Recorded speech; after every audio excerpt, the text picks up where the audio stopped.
Yes, this is Mr. Controversy, and this is the infamous 3-point conversion station. Keep it locked.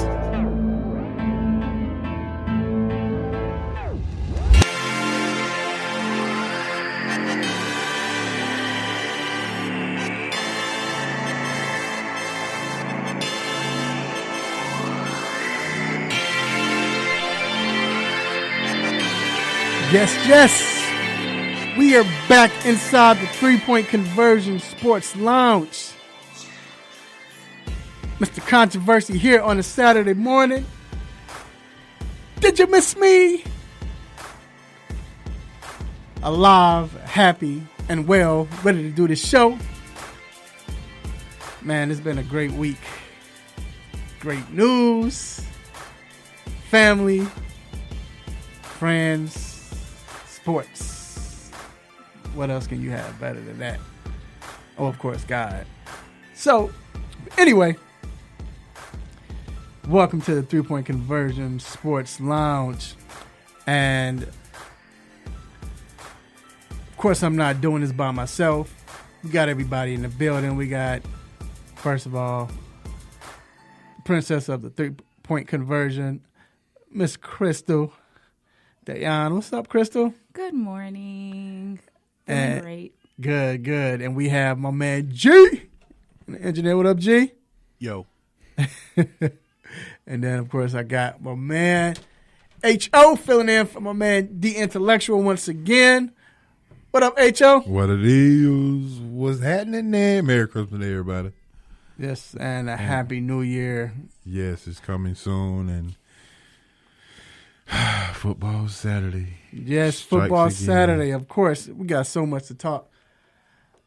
Man, we're talking the bowl games. It's funny with all these top players that's going into the draft. All of a sudden, they're not playing in these bowl games. So we're going to get into that on why they don't want to play in these bowl games and how can we fix this. I don't know. Also, we're talking, of course, college football. It's the playoffs.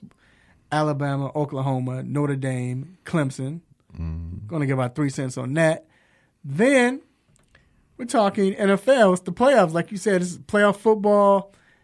Teams battling for position. You got, on both sides, AFC and NFC, you got the 8th spot is in jeopardy or in question.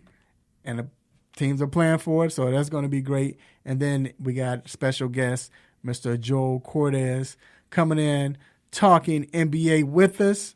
Then we got Quick Hit Stop It, What's on Our Mind. We got Battlegrounds. We're going to give H.O. another chance to battle in Battlegrounds. This is the first time, so, he was probably know what to expect, probably nervous or something like that. I would be too if it was going against me. Never nervous. But anyway, you can check the show on 1100 AM WWWE, The Real, locally in Atlanta. Also, you can go to TuneIn Radio, iHeartRadio, Radio Now. And then on Facebook, check us out on Facebook Live on the 3-point conversion page. It's time to get to these quick hits. Let's get it.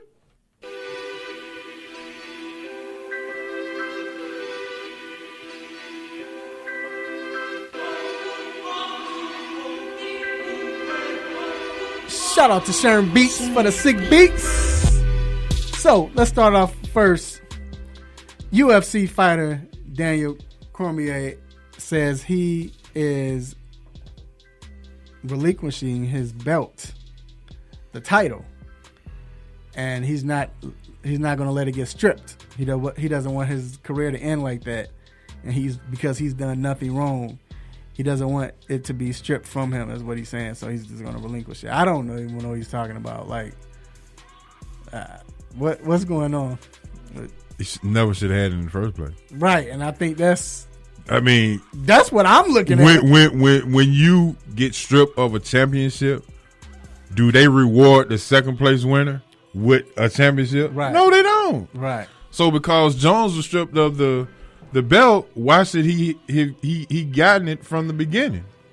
So I mean, it's that's a UCF, that's a UFC issue, right? Not a Cormier issue. Yeah, like Cormier had it, he lost, but because Jones failed the test, Cormier got it back. It's like, okay, well, but that's what I'm saying. I don't understand why he's saying. Well, because how's it been stripped? You didn't win it. That's from the point. Yeah. Well, yeah, and Jones and Gustafsson are going to fight tonight for it, for the belt, right? Right. So, but it makes you look weak because you got it that way. Then all of a sudden you say, "Well, I'm gonna just relinquish it because I didn't." No, you giving it up because you know you didn't earn that belt. Right, because he could have relinquished it when they gave it to him. Exactly. Not the night of the fight. So you just borrowed it for a couple and then said, "All right, maybe it was some money attached to it." Yeah, he just wanted around. He just wanted to take a picture. Right, that's all he wanted. Anyway, taking selfies with the belt. Moving on. Talking about being stripped. The Clemson Tigers defensive tackle Dexter Lawrence will not be available in the Cotton Bowl playoff game against Notre Dame tonight. That's tough. He was suspended for testing positive for ostarine and a banned substance. It's a banned substance that helps increase muscle. Now, they appealed it, but of course it was upheld. Does this make a big difference? Like, will this affect Clemson? The betting line started out at 13. Now that he's suspended, it went down to 12. So obviously, in Vegas, they said that it don't really make a difference anyway. It went down to 12 to 12.8. You know what I'm saying? But I ain't trying to get on Lawrence because I think he's a good player. Yeah. I mean, it is what it is. I mean, to me, he's just one of the key cogs in on that defensive line. Defensive line, probably some backups that's just as good. That's going to be there. So I don't see this as a big loss. I hate he's not playing. If that, and I'm wondering if he didn't really go that route. He said he couldn't believe it, but you know how the NFL pros used to say, remember it was just like, I think it was like a trend, like everybody wanted to be that guy that got suspended for a few games. Remember they were saying, well, I'm sorry, I didn't know it was in my, in the medicine or in whatever I was taking. I didn't know, yeah. That. So he didn't say that, but he's just like, I didn't take it. So at least he didn't try to come up with one of those excuses like, oh, I was in Mexico and had a taco and it had steroids in it. Right. Exactly. Bro. He need to stop it for that. When you find it, he need to stop it for that. But anyway, stop it. Yeah, thanks. I remember that. LSU players Clyde Edwards-Helaire and Jared Smaller, I guess. No, Jared Small. Small? Okay. Small, I'm sorry. Jared Small, I put the words next to each other. Jared Small, that's why I was like, dang, I didn't know he changed his last name. No. They were involved in an attempted armed robbery, which left a man dead this past Saturday. They traveled with the team, and they will be playing in the Fiesta Bowl. Right. The man had them at gunpoint and asked him for the items and everything, and the man tried to rob him. Let's just be real. And the guy was, one of the players. Did they say who the player was? Nope. One of them pulled out and hasta la vista, baby, and shot him. And the police said it was self-defense. Yeah, they let him go. Yeah, I was shocked. It didn't say who fired the shot. Right, it's one of the two. But it was one of these things to where if the players are trying to, what I think people may focus on, it was what I think the story was, if they tried to sell one of their gifts, the famous gift bag. Yeah, they tried to sell it's something electronic from it. items or something. An iPad, an Apple Watch or something. Yeah. They're trying to sell that. I think the focus might be on that, but hey, maybe this will be a rule change. Like, hey, these players are trying to get some cash, so let's sell their stuff. Right. So let's try to sell our stuff, and hey, this is what we have to deal with if we try to sell our stuff, and we can only go through Craigslist. And the guy who tried to rob him was only like 18, bro. So I mean, can he be considered really a? Well, I guess he is a male, but not really a man yet. Right. That's like I said. It's just sad, man. That dude, whoever that was, tried to do that. That's what happens. Yeah, man. It's can't control them consequences. Yeah, for real. Moving on. The St. Louis Rams will be without Todd Gurley for the last game of the season against the San Francisco 49ers. Now, remember, of course, I'm happy hearing this, because they're resting him. Not that he's hurt, but they're resting him. But they have to win this game to keep the number 2 spot and get that bye. If they lose and Chicago beats Minnesota, Chicago gets the bye. I know it's the San Francisco 49ers, but they've been a tough out for the last few weeks. Do you think they're doing the right thing, though? Yes. Yeah. They resting him. He's tired. He's carried a lot of load this year for the team. And the way C.J. Anderson ran the ball last week, I mean. They were playing the Cardinals, man. Yeah, I mean, but. Yeah, I mean, it was still good. The fact that he came out from mini retirement, if you want to call because it. Because G. Woo was looking for at least somebody to. That goes to show you that they never had a backup. They never really did. That's why the load was so strong. But I like strong. the other guys. Was he hurt? I think Malcolm Brown was hurt. He was hurt. Okay. But he was good. I like Malcolm Brown. They had another guy who I don't think he was getting a whole lot of care. I can't remember who the other running back was. But they wasn't getting no care. So yeah. So Gurley was toting the way he was in the game a whole lot. So he never had any backup. So yeah, he probably need to rest. Right.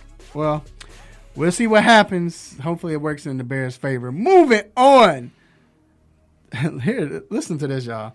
Some NBA teams have pitched a rule that would change that would basically say that they want the league to not count half court or longer attempts. The half court shots or the full court from all the way in the other end of the court at the end of the quarters. Or at the end of the game, they don't want that to count. So they're pitching the rule saying, please, can we not count those shots that are missed to help their percentages? Then we shouldn't count it if you make it. Mm-hmm. Right. Dumb. I mean, what kind of? They're reaching. I've seen that it's extreme. Like, so what does it matter as far as your percentage? Right. I mean, I know some players have like incentives if they shoot a certain percentage. Do they? But I want to do that. They do. Because you don't hear about it as much. Just don't shoot the ball. There was one, I think it was last year with Mo Harkless, to where if he shot 35% from 3, he would get like $500,000 bonus. So like the last 3 weeks of the season, he was at like 35.2. He shot like 1 3-pointer for the last 3 weeks of the season. Wow. So you're going to see players like if they're worried about 3-point percentage and they don't want to mess that up, you're going to see them standing in the corner wide open, but they're going to accidentally put their foot on the line. So now it's a 2-point attempt and it doesn't count against them. Because I saw who was I watching? I can't remember who it was. I think it was it Russ? But Russ is not like that. But I was wondering, dang, did Russ do this for that reason? It was like 2 seconds left at the end of the half. Or 1 second, about 2 seconds left. He got the grab rebound, end of the half, and he had a chance to, heave a half-court shot. And he just dribbled and he just gave it to the ref. Like, why don't you? That's like a Hail Mary, like at halftime. Why don't you take that? Well, really, the only player who does that to where they're going to shoot it every time is Steph Curry. Yeah. And Steph and Swaggy P. Well, yeah, but other players, other players are worried about their percentages, right? To where they won't take those shots, or they'll shoot it late, right? So they know it won't count. They asking for a lot for that. If you saying don't count the attempt, but you want me to count the basket, yeah. I mean, that's crazy, man. It's like saying I want to be married, but I want a side chick too. You can't have both. Well, I mean, you really can, but you really can't. Hey, I'm moving on. Last but not least, Kevin Durant came out and said that he's came to the conclusion that people hate that he plays for the Warriors and that he's so dang good and that they hate that combination. Like, he needs to stay off social media. Come on, Kevin. Like, bruh, and Durant is a cool cat, but how does this story keep coming up? This is like the third different version of this same story, right? To where like he said like, well, yeah, I'm not going to win Defensive Player of the Year because obviously the voters hate me and and they don't care that I've improved defensively and there's some other story to where, and then the burner accounts. So he cares so much about this. He cares so much about what people think that he's going to speak about it every chance he gets. But I don't understand what the point is. It is quite obvious that he grew up without a male figure in his life. I mean, that's what this screams. Because everything that he does is so sensitive. Everything he talks about is so sensitive, and kind of hard to separate that from basketball when that's what we're talking about. We're not talking about anything that's outside of that, anything like that. Right. No, I feel you, man. So look, we're gonna take a quick break. We will be right back.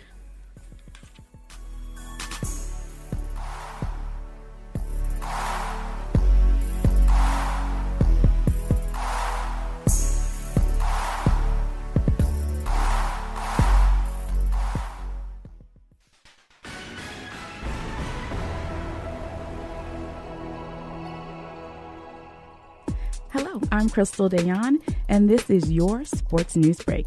The Atlanta Hawks were victorious over the Minnesota Timberwolves, giving them their fourth win out of the last 5 games. The score was 123-120. Atlanta has 6 players in double figures, including John Collins with 21 points and 10 rebounds.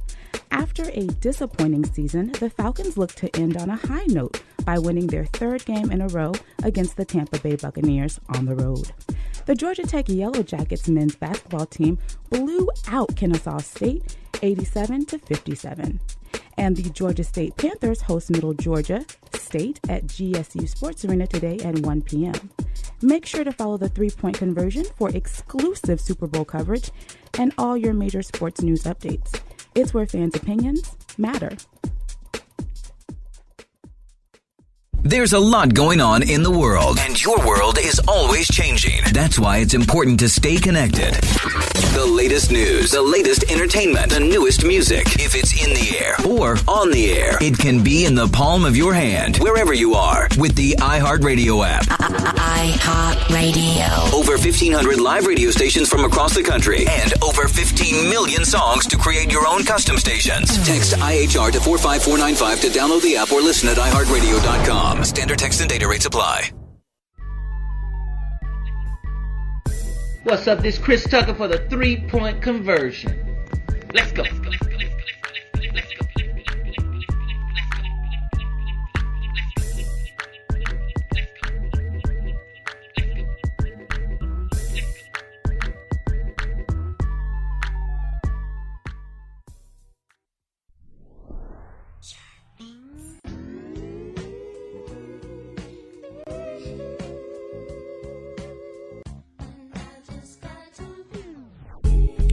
Yes, we are back inside the 3-Point Conversion Sports Lounge. Mr. Controversy here with my man H.O. Yeah. And the next topic, the hot topic, is brought to you by Cindy Cuts Barbershop, located on Chapel Hill Road, 3000 Chapel Hill Road, Suite 206, Douglasville, Georgia. Make sure you go and check them out if you need that cut. Great barbershop. No empty chairs. It's a great vibe in there.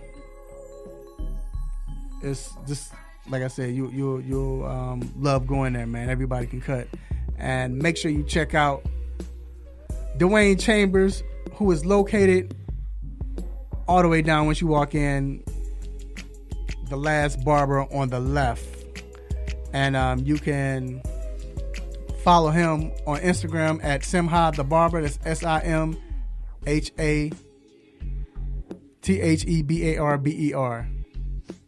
Shout out to the whole barbershop as well.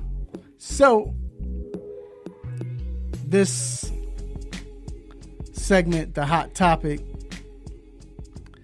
we're talking about what's going on with these bowl games, man. It just seems like everybody is not interested in playing. In a sense, I agree with it, but you know what it is. It's like, hey, we don't want to get injured, and we want to get go to the NFL draft healthy. I get that. Michigan tight end got hurt. Butts. Jalen Smith. Yeah. Notre Jalen Dame Smith. Right. A couple of years ago. Well, 3 years ago, I think. Right. Yeah. So, I mean, there's proven things or situations that shows that, you know, you can lose a lot of money. I think Jalen Smith lost was it upwards to $30 million that possibly he lost? That sounds about right because he was a top 10 pick. Well, I know he was top 3. Round. He fell to the second round. Yeah. So, I mean, it's tons of money that could possibly lose. I mean, then you got to take into consideration that, you know, what are your parents saying? What are your agents are saying about you playing in these bowl games, the people that you have to take care of and things of that nature. So, I mean, it's a tough situation. Yeah, it is. And then you think about you think about, like you said, people getting hurt. Like, I think about Butts and I think about Jalen. But I remember when Todd Gurley, when he was out, he was suspended, and everybody was saying, I was saying, yo, he shouldn't play. Don't worry about it. And he came back, first play, took it back to the house, kickoff return. Then next thing you know, got injured. Now, he's so good, they were like, well, he fell back. He could have been number one, but, you know, he ended up being, 10th overall, you know. So, but still, it kind of messed up his career. So I get it. I mean, you've seen some players to where, like, it for Todd Gurley ended up not really, it didn't have that major of an impact. I mean, he probably got drafted where he was going to get drafted anyway. Because they weren't taking first round running backs back then. When he wasn't. I don't think he was going to go like top 5. Right. I think he was. There was some teams that say they were looking at him top 5. Yeah, but And then remember that year, it was the running backs. It was teams that needed running backs. It just wasn't anybody else that was worth going top 5 in that draft. But still, I don't even think it's just that. So I question, is it the way they're doing the bowl games now? I mean, let's be real. Today, we got the 2 playoff games, right? 2 playoff games on Saturday before New Year's Day. When are the bowl games mostly played? The bowl games you're interested in? New Year's Day. Which means they don't even matter. I think that has a place in it as well, because beforehand, I mean, you had these historic bowl games like the Rose Bowl. When is the last time the Rose Bowl had no significance as far as who the champion is going to be in the college football? But this year, what's the point of watching the Rose Bowl? Because your cousin playing in it, or it's your favorite team? I think that has a lot to do with it as well, because, you know, and I hate going back to when I was young, but you remember New Year's Day, it was the Cotton Bowl, Fiesta Bowl, Sugar Bowl, Orange Bowl, Rose Bowl. Those bowls were important to play in. They were historic. You wanted to play in it. You wanted to say, hey, Mama, I played in the Cotton Bowl or Fiesta Bowl, Orange Bowl, what have you. But now there's no significance. Until they change the rules, the players can only play by the rules that are given. There's no, and even if you're one of the 4 teams that's in the playoffs at this particular point, if you are a senior or if you are a high draft pick, you still have to kind of look at this as if, am I going to be loyal to my teammates or am I looking out for my future? But why would you be loyal? Gee, why would you be loyal if the game doesn't mean anything? But I mean, I understand if it doesn't mean anything, but if you wanted the 4, it does mean something. And you don't see nobody stepping away from the 4. Yeah, but it's right. I understand, but it is still that option, is what I'm saying. You still have an option to say, yeah, you have an option. Am I going to be right? But they don't faithful or loyal to my teammates because that's what you signed up for. Well, what's happened now is that there are so many of these other bowl games that, and because of the playoff, and I think Nick Saban was talking about this, because of the playoff, it makes these other bowl games not matter like at all. It's kind of like what's the point? You know, I mean, maybe to teams that win those 6 games, so now they can play a bowl game and they haven't gone to one in a while. But it makes the bowl games not matter, and also combine that with all these other bowl games popping up to where it's a racket. Man. So basically, like, I never heard of the Cheez-It Bowl until yesterday, or the First Responders Bowl, the one that got canceled because of weather, but right. I've never heard of these bowl games, and there's more and more just popping up. Like there are like 50 bowl games. Yeah. Right. And there's so many that they'll take teams that only won 5 games the whole year. Like that team, if you go 5-7, you shouldn't go to a bowl game. Yeah, and that's the thing, right. But you gotta fill these slots if you're gonna make money. So the people who put together these bowl games can make money. Like we can make a 3-point conversion bowl, sponsored by FUBU or whatever, and we can make a profit. You know, and then like you said, you getting in 5-7.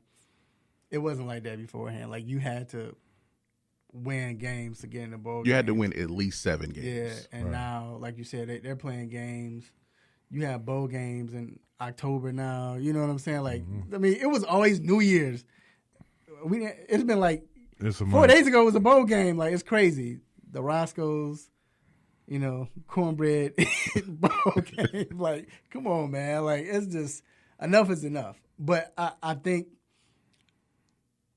really think it's because of, first of all, like you said, the injuries, which makes sense. But you always had to worry about that. But I think it's because of the fact that the games they don't mean anything anymore. It's not a purpose. If they expanded to 8. And that's what I was going to say. What should NCAA If they expanded to 8, then it will matter to 8 teams. But now it only matters to 4 teams. But the problem is still going to exist. Ed Oliver plays for Houston. I don't care if they expanded it to 20. Houston wasn't getting in. Right. So that in itself, that's not going to change that problem. But if you at least expand it to 8, it gives you more games to care about to watch. Mm-hmm. Because as you said, on New Year's Day, the 4 teams that are in the playoffs, they've already played before New Year's Day. So what's the point of even watching the bowl game during New Year's Day now? And the funny thing is, they were saying that, I mean, if I would have had a stop it button right there, I would have gave them a stop it. But I guess it's true.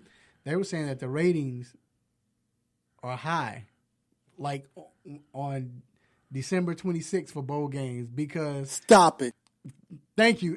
because family members are watching and people, you don't have nothing to watch. So it's like, hey, a football game is on. Now, you might watch it for those 10 minutes, but it's like, hey, let's just watch a football game. What's being taken advantage of is that, you know, the average football fan may just watch any kind of football. Like, it doesn't matter who's playing. If there's football on, then they're going to watch. I mean, that's why, you know, in the NFL, that's why we have the Thursday night games, even though most of the time those games are terrible. And we have all of these bowl games, and a lot of them are terrible. I don't know which one that TCU and Cal just played in, where it was only 10-7. But even if it's not that entertaining, because it's football and because that's what the country wants, I guess. So we're going to get more of it. Any excuse for there to be football, people are going to watch. So that's why what factors into all of these other bowl games coming in and people wanting to make money and, so they can. It's an excuse to have a party. There was a story about the Fiesta Bowl to where people are like, they're getting yachts, they're buying all this alcohol, they're getting escorts. Let me clean that up. Right. And, just spending all of this money because the sponsorship money came in. That goes to the people who organize the bowl. Yeah, maybe that's why. That's why we said we can just organize one. Maybe that's why Odell Beckham ain't playing this weekend. But, like I said, it's sad, especially somebody who used to love to watch football on New Year's Day. Man, I couldn't wait because you flipping channels like, dang, which game I watch? This game, exactly. Nah. But one question you got to ask yourself though: if Butts didn't get hurt, because Jalen Smith's situation happened 3 or 4 years ago.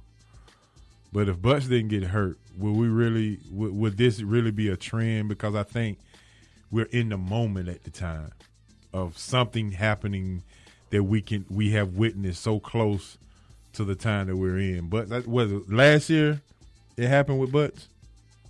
2 years ago. 2 years ago. So I'm not even sure he's even played a game yet. That's bad, man. No, I think he got in. I think he played with the Broncos. He's on the they drafted him. I don't know if he's played a game. He got in because they didn't say his name. Because it took how long for Jalen Smith to 2 years? 2 years to recover. I think with Butts it's taken at least 2 years.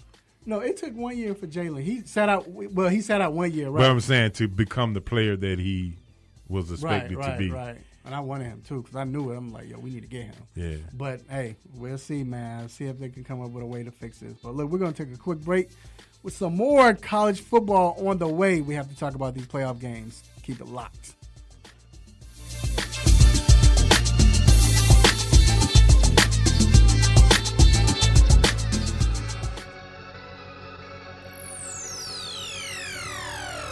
Ladies and gentlemen, this is Cat Williams, and you are listening to 3 Point Conversion Radio.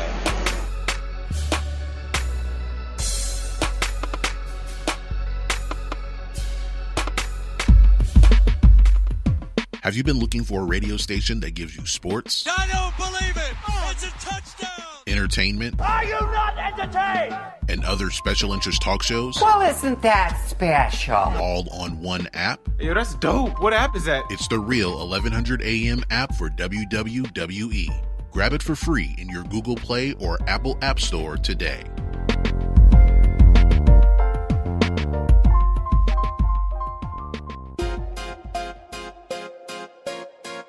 What's up, y'all? It's your boy Kent Bazemore from the Atlanta Hawks. You're now listening to 3 Point Conversion.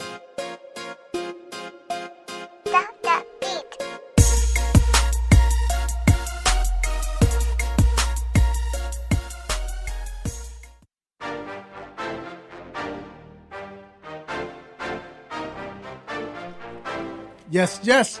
We are back inside the 3 Point Conversion Sports Lounge. Talking about college football. And we have two big matchups. I mean, it's what it is, so hey, well, we might as well talk about it.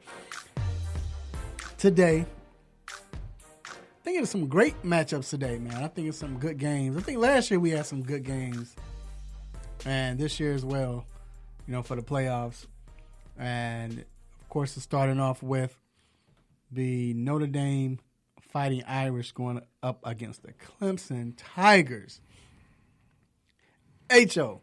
I'm going to be real. I'm going to take this first stab and say I think this was the first time that the independent schedule for Notre Dame worked out for them. The reason why I say that is because you talk about nosy neighbor watch. I'm looking at Notre Dame. You know what? I don't know if they're good or not. Who have they played so far that makes you say they're top 4? Who? You said they beat Michigan. That was first game of the season. I mean, come on, and they were playing horrible. But besides that, Stanford, we saw what they really are. USC, who else? Well, they beat. Stanford was number 7 at the time. State. Michigan. But what is Stanford though now? They what? Right.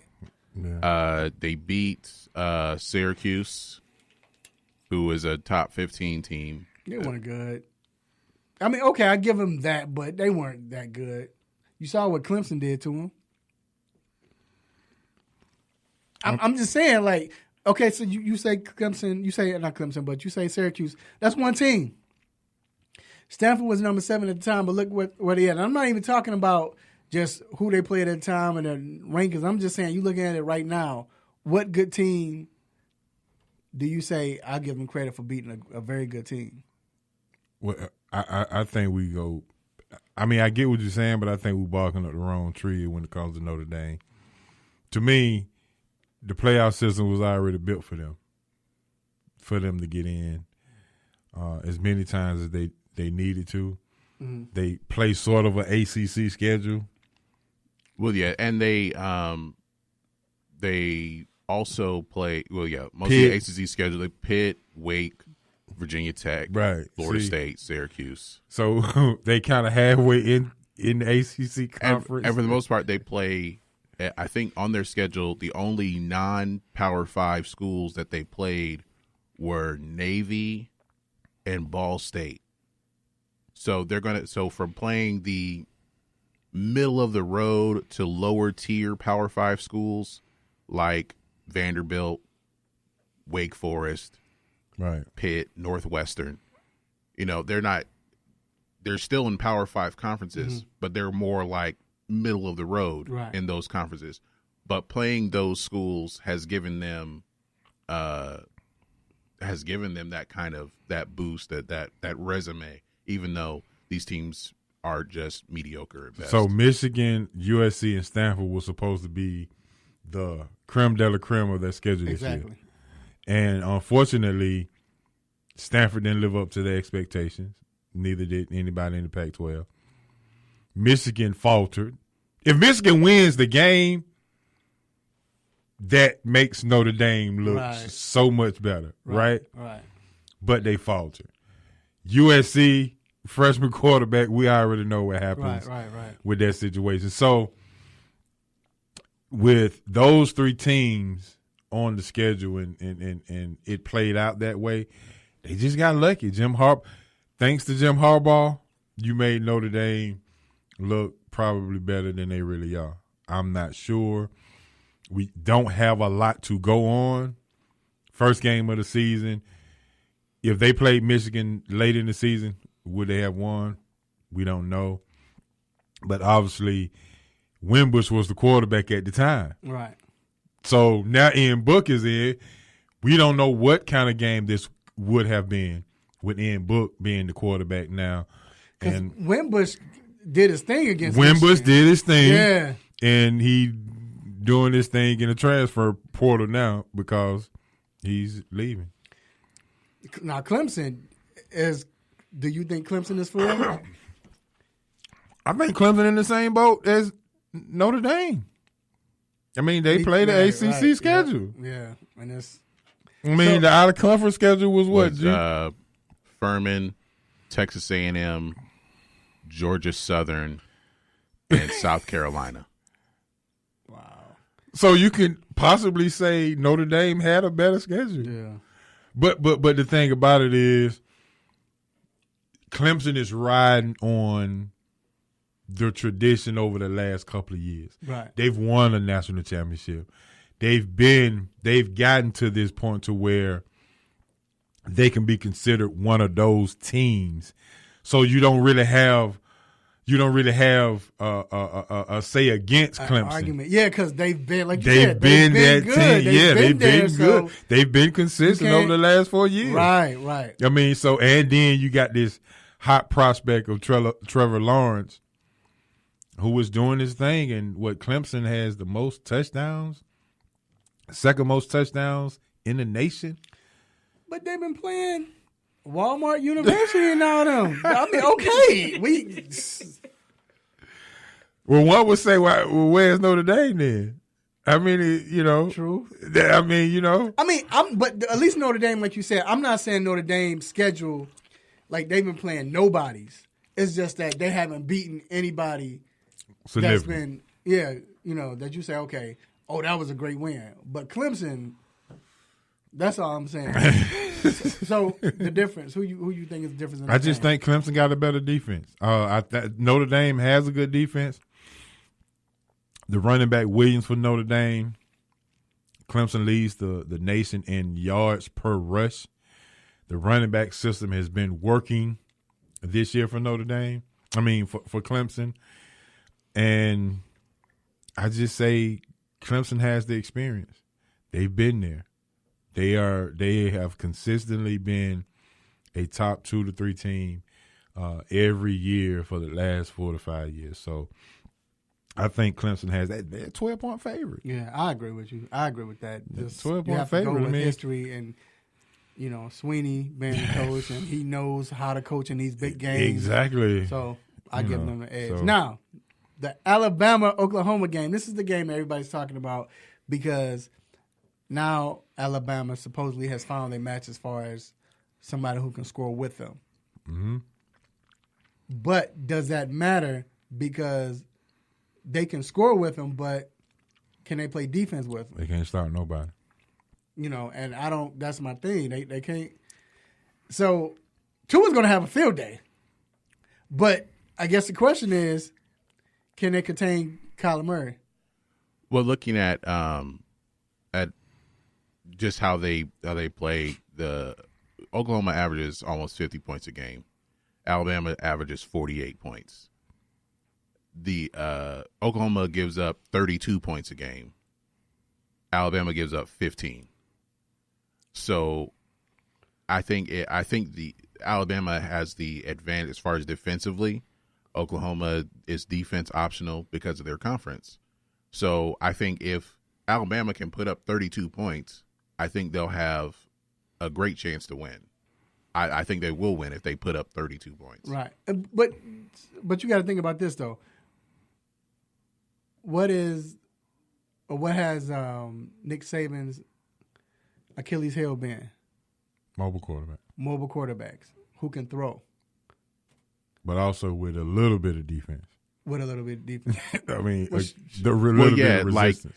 Like Clemson had a little bit of defense, even though that was a high-scoring game. It didn't help, though. Ole Miss had a little bit of defense when Chad Kelly or Shea Patterson was beating them. And they had them. The what's the kid at Arizona now? The big guy.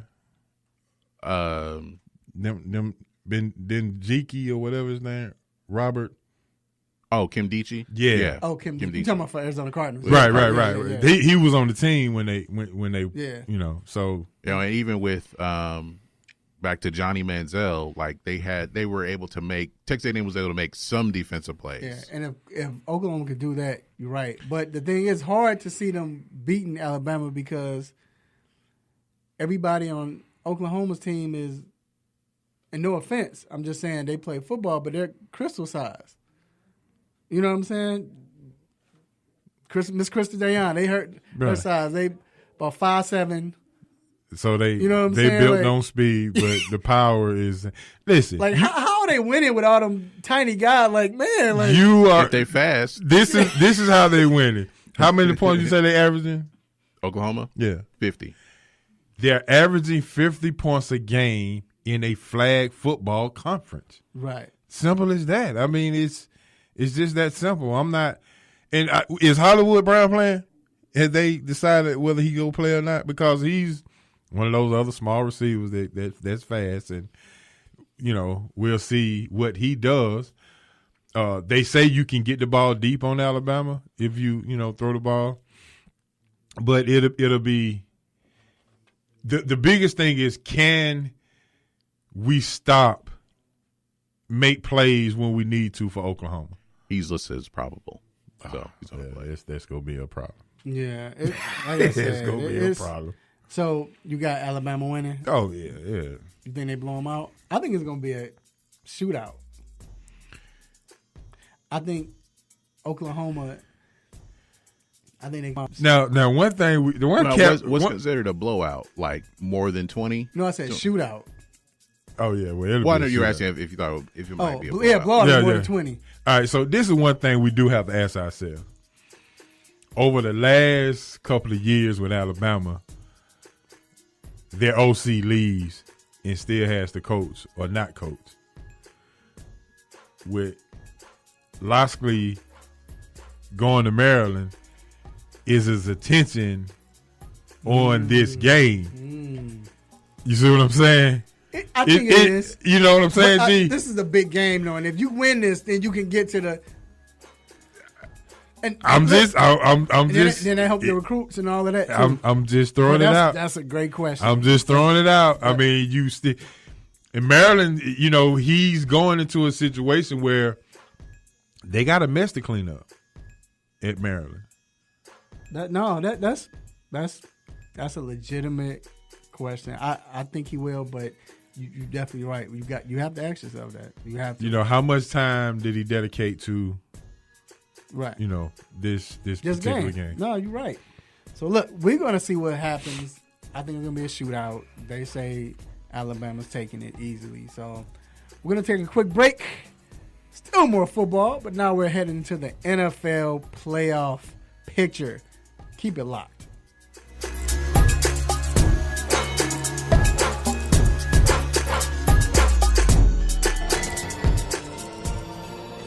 Hey, this is Gary Payton. Y'all listen to 3 Point Conversion Radio. It's the bomb.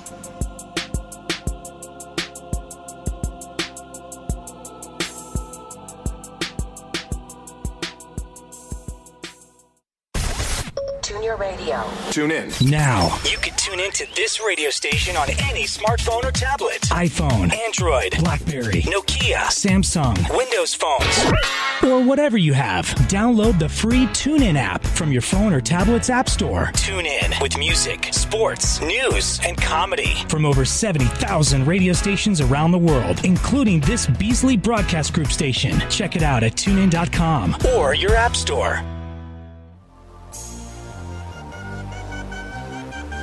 3 Point Conversion, Kevin Herter with the Atlanta Hawks.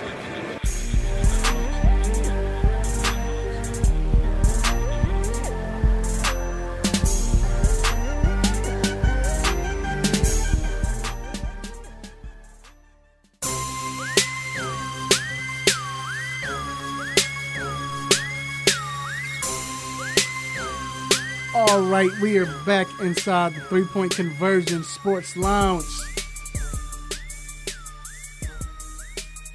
All right, it's came down to the final season. And honestly, this is what you want if you're an NFL fan. You want it to come down to that last game, last Sunday, where you got teams battling for position. But not only that, for a playoff spot, but then you got in the AFC, two teams, the winner takes all. Like, you can't get better than that. The winner takes all. And then they're pretty good. Like, you remember that year when the Dallas Cowboys played, I think it was the Eagles, and they both was like 6-10. They was battling for that division title. It's not that. You know what I'm saying? These are two pretty good teams, yeah. 9-6, Tennessee Titans. I mean, Tennessee. And then they're both in the same division, playing against their coach. They're both in the same division. You got Mariota. Am I going to play? He better play. Is he not going to play? And even when he has played, he's always left the game. That becomes the problem. Right. Fortunately, Derrick Henry has had monster games to take the pressure off of the quarterback situation. So we'll see. But then you got on the other side, with the Colts, got Andrew Luck having a great season. The tight end situation, has been great to him. The running back situation has been marvelous. Yep. And quiet as kept, their defense has been very good. Very good. Yeah.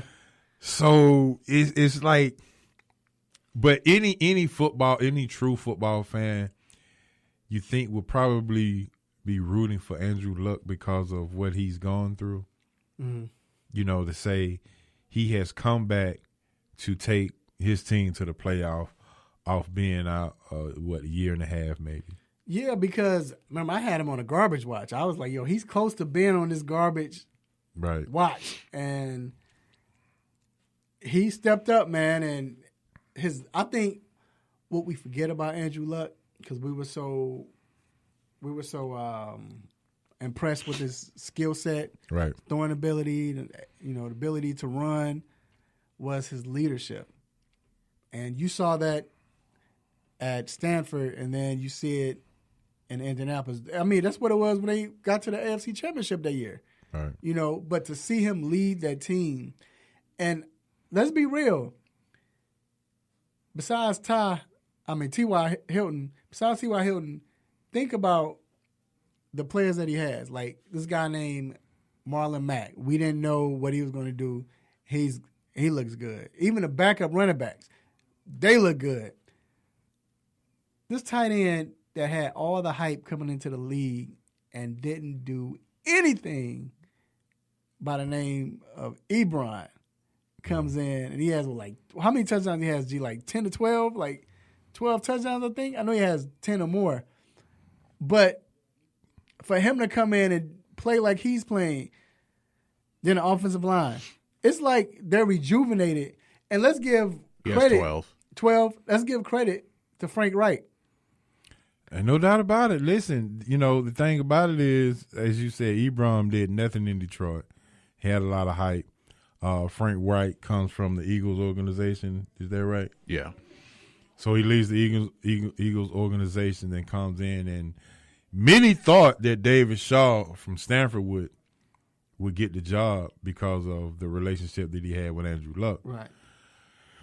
But Frank Reich has come in and did some things that we probably didn't think would happen this soon. And I think to G's point, he made that the offensive line got right. Mm-hmm. Drafting Quentin Thomas out of Notre Dame, that changed everything for him. Yeah. So let's just ask right now in the AFC. We in the AFC. So between the Titans and the Colts, what team do you see making more noise if they get in? The Colts. I just say the Colts. They have been very, very impressive quietly. Other than the Baltimore Ravens, the surprise to me with switching quarterbacks and things of that nature. I think the Colts has been quite a surprise in this league in the AFC, but it's been on the low. So I think when you really pay attention to it, the Colts have really done a great job this season. I agree. I think because the fact that they can throw the ball, I do think Mariota, when he plays, he's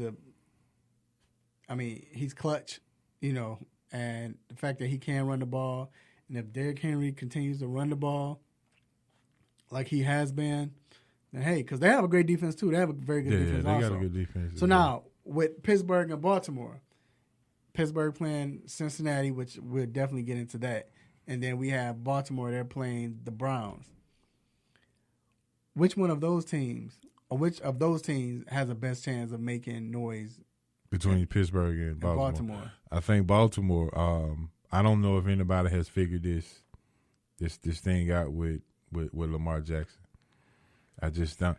And he gets better every week. I don't. And the thing about it is, they are just basically relying on their defense, and they're allowing no pressure for the offense. So they hadn't quite figured out how to game plan for this. Not been enough tape, possibly, to game plan for this. But when you spend most of your time game planning for Lamar, you're not game planning for that defense that is number one in the league in making plays and giving up less points than anybody in the league. So they have a double-edged sword, and I think Pittsburgh is railing. The value of Le'Veon Bell has truly been missed. But Pittsburgh gets James Conner back. And when they had James Conner, they were rolling. And Schuster is hurt. Brown is hurt. So, but I think they'll play. But that's why it's important, though, getting James Conner. The Steelers have to depend on what kind of attitude do the Cleveland Browns have, because if Cleveland, they need to win, and they need Cleveland to win. So for the Steelers they have to win, and they need Cleveland to win to get into the playoffs. But Cleveland fans, I want to know. But was Cleveland? Do they want to beat the Ravens? Yeah, who would give you more satisfaction? Or what would give you more satisfaction? Not letting Pittsburgh in, or beating the Ravens to knock them out. Right. It's probably beating the Ravens to knock them out. Right. So, but I think Baltimore, because the defense travels. It's tough because, like I said, with Pittsburgh getting James Conner, now the defense is playing against Pittsburgh. It's different now. You have to respect him. So that opens up Brown, that opens up Schuster, McDonald, and everyone else. So we'll see. LA in the chat says that Browns want to win this game. Yeah, and I figured they do because it makes sense. And the thing about it is, though, Pittsburgh can win, but they still got to depend on other folks. You know? Right. Well, yeah, they got to, what's the name? I mean, all Baltimore got to do is just win. Yeah. That's it. Baltimore has to lose for Pittsburgh to get in. That's it. But, yeah, if Baltimore loses, they don't get in either, do they? If they lose and Pittsburgh loses. Yeah. That's the only way they get in. So they can't get the last spot. Who you say? Because this is for the division. So I'm saying Baltimore wins and they in. But I'm saying whether Pittsburgh wins or not. Well, Pittsburgh still need Baltimore to lose because they got the tiebreaker. Okay, because if Baltimore loses, then they fall to 9-7, right? Yeah, and then whoever wins the Tennessee game. Okay, got you. Now moving to the NFC quickly. The Eagles is between the Eagles and the Minnesota Vikings. Who makes the most noise? Well, both of them will have to face either the Rams or the Bears. Do you think either of those teams can make noise against those teams? If I had to pick one, I would say the Eagles, because the way that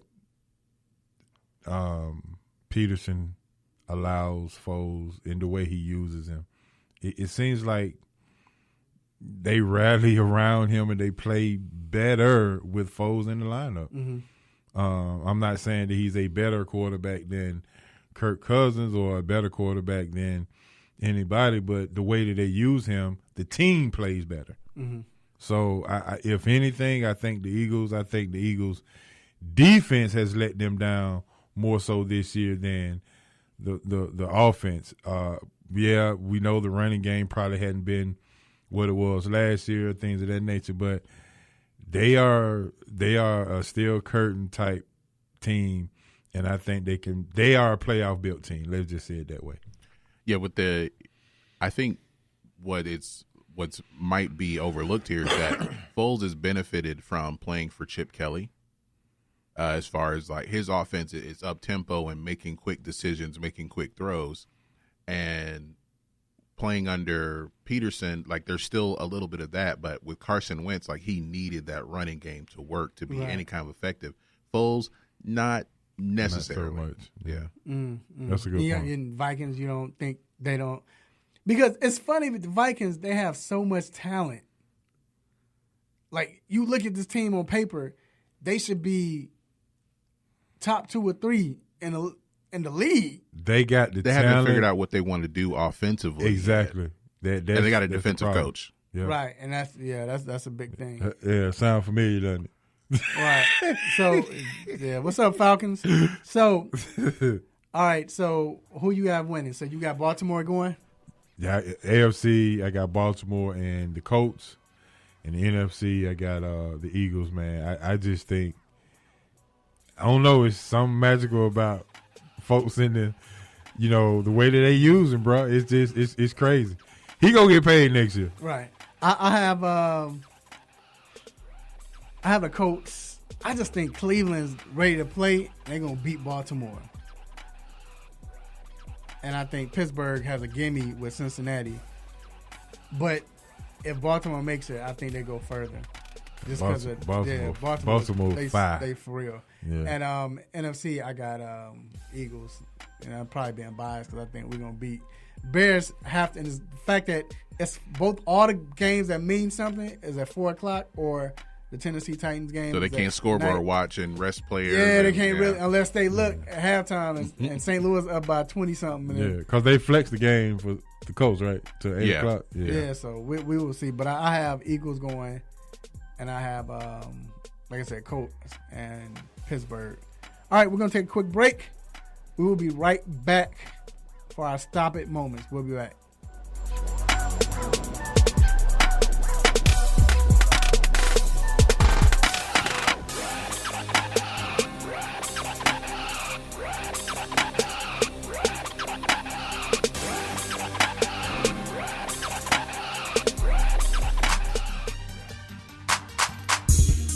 This is Leilani Mitchell from the Phoenix Mercury, and you're listening to the 3-Point Conversion.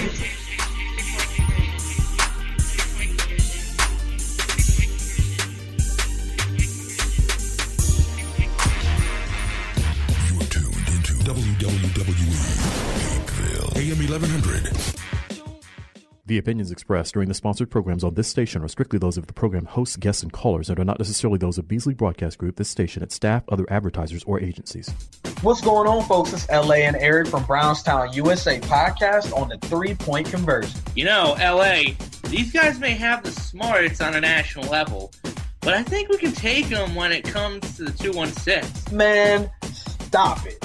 You're on Garbage Watch. Anyway, check us out weekly for updates, news, stories, and opinions you can count on about football from the heartland of America, the Cleveland Browns. Only on the 3-Point Conversion. Now let's throw it back to the Sports Lounge now!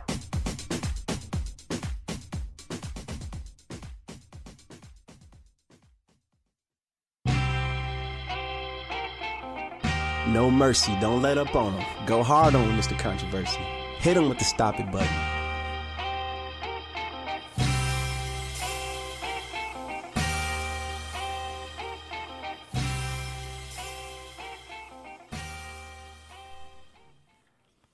All right, we are back inside the 3-Point Conversion Sports Lounge. This is the time where we like to thank everyone who is listening and who is supporting the 3-Point Conversion and the 3-Point Conversion Sports Lounge and just the company itself. We appreciate you all for doing that. And I also want to give a special shout out to someone right now that is actually in the chair getting his hair cut. My man, Gordon. What's going on, Gordon? We appreciate you for listening to the show, man, and checking us out while you're getting your hair cut. And make sure y'all check him out. He's one of Atlanta's finest, serving and protecting Atlanta. But also, he, I guess he's a hustler also. He has a game truck. He does game trucks called Gordon's Game Truck. So, or Games on Board, I should say. But check him out. So they're the best game truck bus, as they call it. I know my son love all that stuff, man. I wish we had it when we were little. We would probably go crazy, But shout out, Gordon. What up, man? All right. So now it is time for the most infamous, the most famous Stop It segment. Let's get it. Stop it. Stop it. Stop it. Stop it. Stop it. Stop it. Stop it. Stop it. Yes. S-T-O-P, new word, I-T. Stop it. Stop it. Get some help.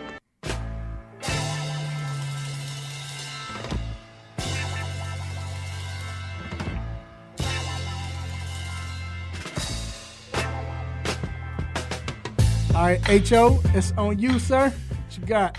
Man, my stop it goes to no other than AP NCAA voter Graham Couch. Couple of weeks ago, he purposely left Duke basketball out of the top 25, saying the reason is they haven't played a true road game, and that's why he left them off. But my question to you is... Wait. Say that again? He left Duke basketball team out of the top 25 on purpose because he said they haven't played a true road game. And my comeback is, do you play the Final Four? Don't you play the Final Four at the neutral site? Right. What does true road games have to do with winning the national championship or being one of the best teams? Stop it. Like, I don't get that. Yeah, like, you play your schedule too, and you just... So he said, I'm going to punish Duke by not voting for it. He probably don't even have they probably can't vote no more because that raised some eyebrows. So yeah. Graham Couch gets my stop it. Stop it. That's crazy. Dumb. All right, I have two. First stop it goes to Mark Jackson. It's funny because this is deja vu. My whole stop it is deja vu from last couple of weeks. Mark Jackson said on national TV, I think I was dozing off and I woke up because he said this, like, wait, what, huh? He said that forward Andre Iguodala for the Warriors will have his jersey retired as a Warrior once he quit playing basketball. Stop it. For what?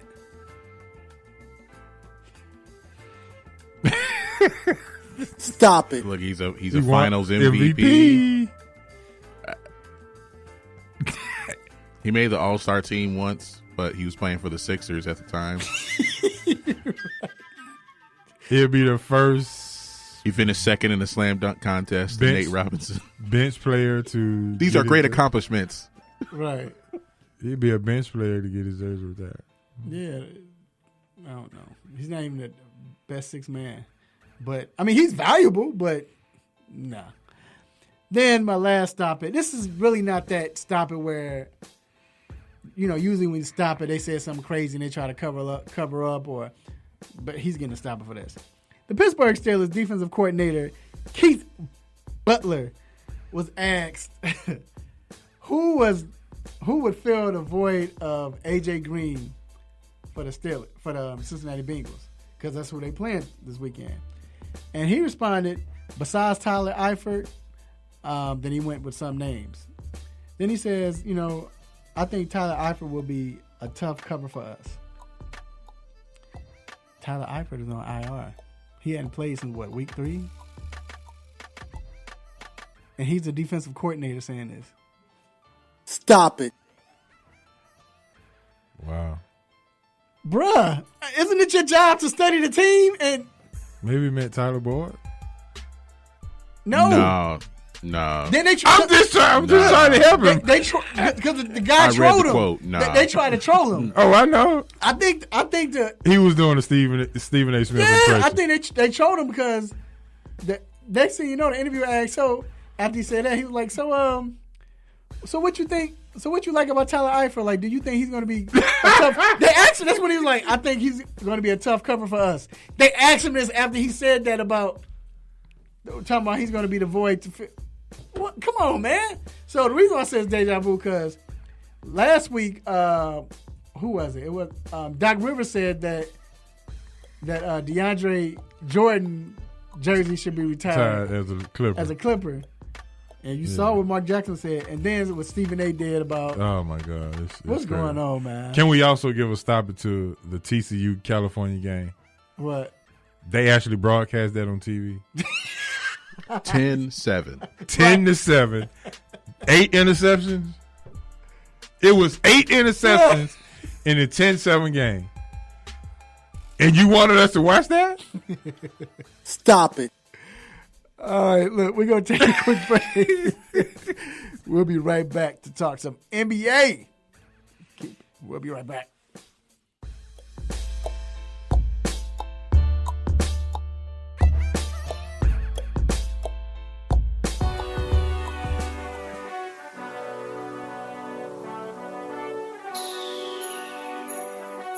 Let me break down to y'all what's so dope about the three-point conversion.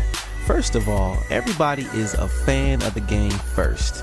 Second of all, everybody is a student of the game second.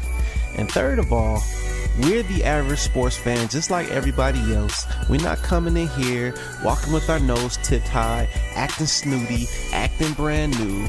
This is a grassroots organization. Bar none. The three-point conversion, where fans' opinions matter. Be sure to visit the website www.the3pointconversion.com. Get your fix, get your articles, multimedia, and everything else that you, as a sports fan, need. So again, the3pointconversion.com. It's where it's at, man, where fans' opinions matter.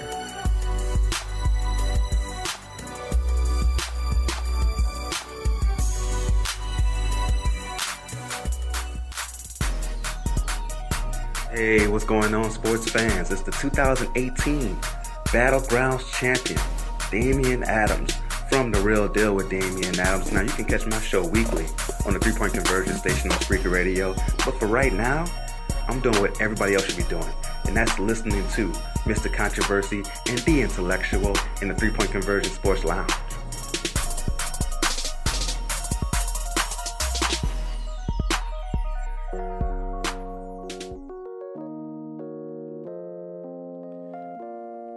All right, we are back inside the 3-Point Conversion Sports Lounge. So, it is time to talk NBA. And we have to do it with none other than a basketball expert. Yes, I said it. He is a basketball expert. He might not. He might be humble and say, "No, I'm not that," but he is. And he right now he has a basketball site called Basketball Writers, the Basketball Writers, which is on bballwriters.com. You can check it out, bballwriters.com, and they cover NBA, WNBA, EuroLeague. Esports, gambling. With G League coming soon, they're probably gonna start covering hopscotch and all of that. My man Joe Cordes, what's going on, Joe? Hey guys, I was getting scared sitting there on the line as Stop It started, and I go, "Oh crap!" Did they bring me to tell me to stop it? And then you had me rolling during the TCU Stop It. That was good. I like that.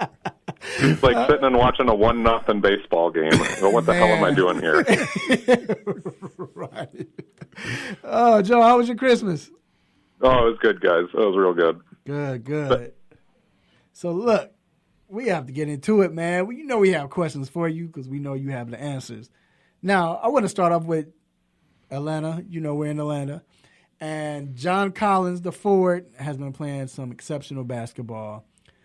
I think he's averaging a double-double right now, or just about as 9.9, so you might as well say he is. But the fact that the last 2 weeks he's been, like, on fire, do you see that, or can you see his future, in his future, being an all-star? Like, how high is the ceiling? I think there's a couple of different paths for John Collins right now. The motor is definitely there. The athleticism is there. There's a really good feel around the basket for getting rebounds. Not only the effort stuff for boxing out, but understanding leverage and angles. So that part is there. Defensively, though, the numbers are not very kind to John Collins, and that's a little bit troubling being on one of the league's worst defenses. So there's a lot of noise there, and you wonder, is the fact that, he's under a steal, he's under a block per game, and he's given up a lot of points when he guards guys, is that just because the rest of the defense stinks around him, or is he part of the problem? So the different paths that we could see from John Collins, is he going to be a Tyson Chandler, DeAndre Jordan type of, garbage guy finisher where he's great off the lob, he's great playing out of the short corner. You're never going to run offense through him, but you can play pick and roll with him. He's going to be really valuable. If he's going to have that, he's going to need, obviously to get that defensive stuff shored up here in the next couple of years. But he's so young and so talented. There's a lot of ceiling there for that to happen. And we know that he was a stronger defender last year, at least numerically, than he has been this year. So that's one path. The other path, like you're talking about, is does he develop a mid-range jumper? He doesn't really have that right now. Does he develop any range? Does he develop other skills besides just that high motor, close to the basket, rebounder, finisher type of thing? It's possible with him. We've seen little flashes of that before. This team in Atlanta is such a blank slate. They could go in so many different directions that I think it's too early to look at Collins and say, okay, this is a future all-star just because he's had a really nice run. But could he be a double-double machine, near all-star guy? I think that's a pretty safe bet at this point. Joe, this is Horace. I love your energy. I love your stuff. I actually love talking to you. So when he told me you was coming on, I had to make sure I prepared myself for some great questions. And this is going to be hard to say with the Golden State struggling 6-4 in the last 10 games, and we call that struggling. But we're going to say that they're struggling. But do you think adding Boogie into the lineup within the next couple of weeks, would that help them, or will that continue, or will the adjustment to him continue? I think that it will help them in the long run by playoff time, which is when it really counts. I don't know that we're going to see them suddenly rattle off, one of those signature 18-game winning streaks like we've become really accustomed to with the Warriors, and that they have not had this year. They had an 8-game winning streak to start out the season, and since that they've been a barely over 500 ball club, and yet they're still sitting half a game out of first place. So adding Boogie helps in a couple of ways in that you can put him on the floor. He's going to be stretchier than Draymond Green will be, and we all know that Green's been just shooting bricks all season long, and that's messing up Golden State's spacing. And their ball movement has been off, and now Klay Thompson is in a bit of a slump. He's only shooting 33% from downtown on the season, and has been much worse than that over the last couple of games. So adding Cousins as a guy that he can play at the top of the key, he can knock down a three occasionally, but he can also put the ball on the floor. You can play him out of the post. He's not a selfish passer. He just needed guys to pass to when he was in Sacramento. But he did a much better job of that when he was in New Orleans, and they had a competent team around him last year. So I think it's going to open some things up. Obviously, the defense is going to have to pay attention to him, but so much of this depends on what level he comes back at. Is he fully healthy? Is he going to take the rest of the season to get acclimated and in basketball shape and playing on a super team that's won 3 championships like this? So there's going to be that acclimation period. There's going to be a lot of, hiccups to all this. It's going to result in some losses.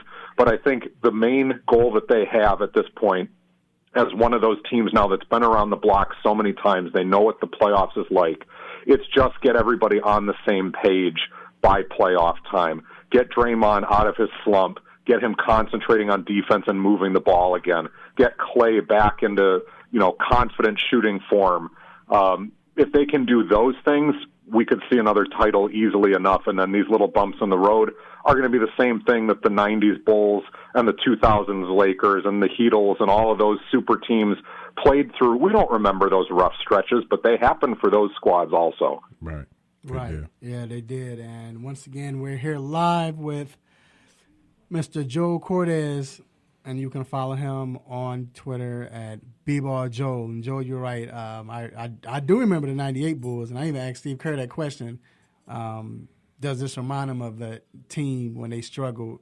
When the Bulls started off, I think Pippen, he was out hurt, but he was going through with management. Phil and the team was going through. There's only Mike there, and they started off, I think, at one point it was 7-9, but, end up winning the championship with so much going on. So I definitely agree. Now, it's this guy, some young guy named Luka Doncic, and, he's been making a lot of noise in Dallas with so much hype going on, and he's absorbed it. Are we giving him too much credit right now? Like, because everybody's saying that he's going to be the next great or next superstar. Is everybody acting prematurely, with this? He's going to be the next superstar, or is he really the truth? I think it's somewhere in the middle on that. If he were doing what he's doing now as a 28-year-old, 29-year-old, 32-year-old, we'd say that's a good player. That's a near all-star. He's got a great feel for the game. We'd look at him, I think, with the same respect as maybe like Manu Ginobili, where you go, yeah, that guy has game. He's always going to be a fringe all-star player. He helps his team win. Good deal. I think the real hype comes from the fact that he's doing these things. He has such a great feel for the game, and the kid is 19 years old, and that he had such an accomplished career overseas as well. And there's certainly been players that have come out of the Euro Leagues before where, yeah, they were really good over there. They were really decorated, and they came in and were solid NBA players. And we know that the competition level of the game is just different at the NBA. But he was doing those things at such a young age that a lot of people were going, no, this is a different type of player. This is a different guy than some of the European imports that we've had before who turn out to be really solid pros, but that's about it.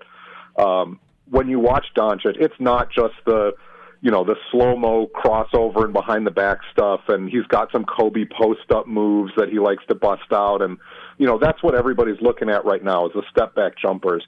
But it's the feel for passing, and Zach Lowe had a really good piece on this earlier.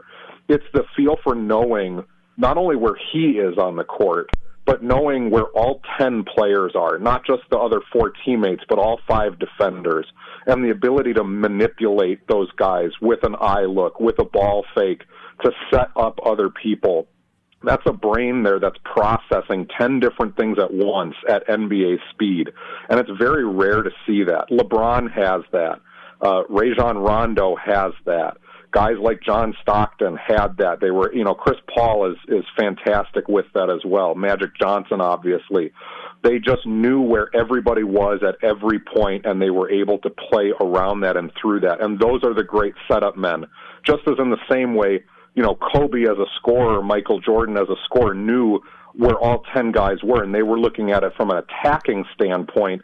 I think Luka looks at that from a facilitating standpoint, and that's what's really special. That is what you can see on the tape, and I think that's where the hype is coming from. Is that premature? Sure, because he's got to be able to put this together now for a career, and he's got to grow from this point on. He's not a perfect player. But just to see it this young, that's exciting.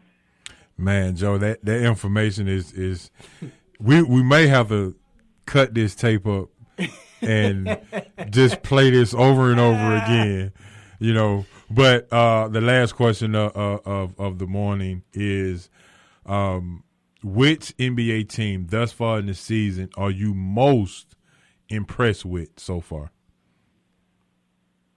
I'm impressed that Milwaukee is sitting in first. That's an easy one to say in the Eastern Conference, just because they had been a fringe contender the last couple of years. We figured they were going to be a playoff team because of Giannis. But we didn't know what else they could do when they actually got there, and that was borne out the last couple of playoff campaigns. Mm-hmm. And so it's a credit not only to Mike Budenholzer as a new coach who's put in, competent, coherent defensive schemes for them now, and they're moving the ball better, but they loaded up on some additional shooters during the offseason, and suddenly, the Greek Freak has got space to work with. But we figured Toronto would be up there. We figured Philly and Boston would be up there, and Milwaukee was always a question mark, and they have been the real deal so far. They could still be a little more, a little more consistent.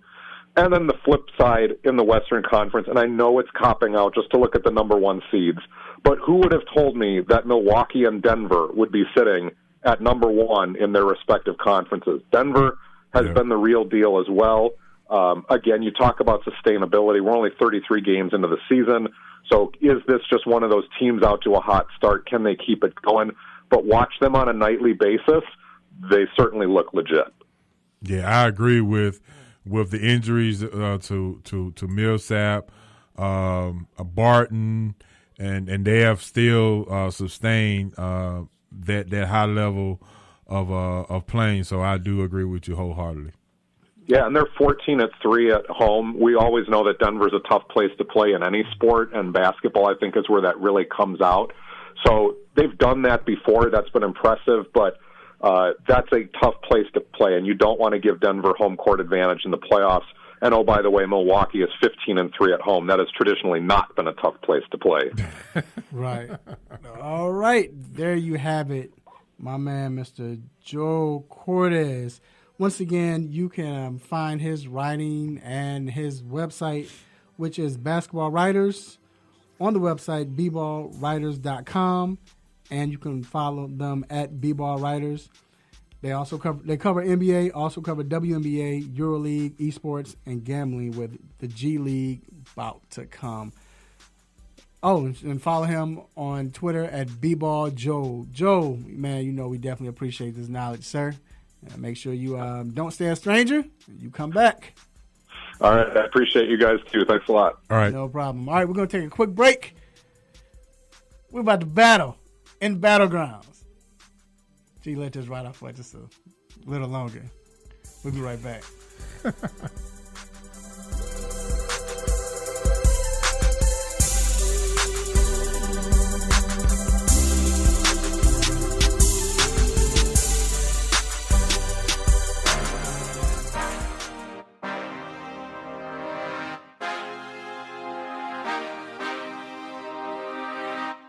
Football fans, the 4th annual Tropical Bowl presented by Spiral will take place January 13th, 2019 at 10 a.m. at Daytona Beach Municipal Stadium in Daytona Beach, Florida. The Tropical Bowl will showcase some of the top senior college football players, and you can catch it right here on the 3-Point Conversion station. Join us live for play-by-play, analysis, and sideline reports. That's the 4th annual Tropical Bowl presented by Spiral on January 13th, 2019 at 10 a.m. live from Daytona Beach, Florida on the 3-Point Conversion station.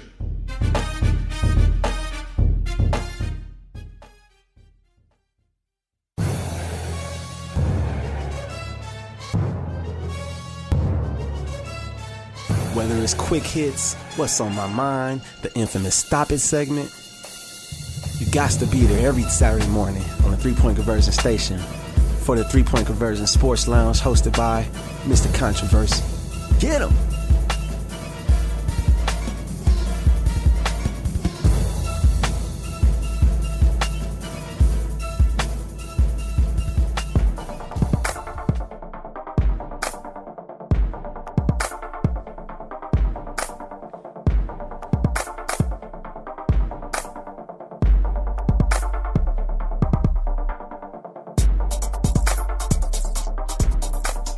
We are back inside the 3-Point Conversion.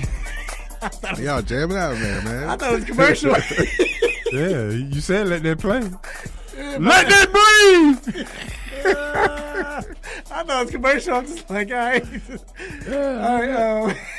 Let that breathe. All right, man. We're back. Oh, man. It is time for Battlegrounds, man. He wants to battle me. I ain't gonna. I'm gonna just be humble, man, because I'm scared. So, I'll be real. I ain't gonna come in here and lay an egg. It's been a minute since I did it, so I did it once. I'm like you know what I'm saying? But anyway, this is Battlegrounds. This is where we will battle, and you will vote to see who knows sports the best. G. Remember, when you vote, it's not just the answer, it's the argument as well. But I'm going to let G handle this from here and explain the rules and everything. All right, so this is Battlegrounds, a debate-style game here, and I'll ask them a question, and they'll try to present it, and they'll have 1 minute to present their case. And if you're listening or watching on Facebook Live, give us your votes on who you think presented their argument the best. And of course, if it's a legit answer or not, I know that will count against them. But anyway, so HO, I'll have you pick a number between 1 and 10. 4. Raphael? 8.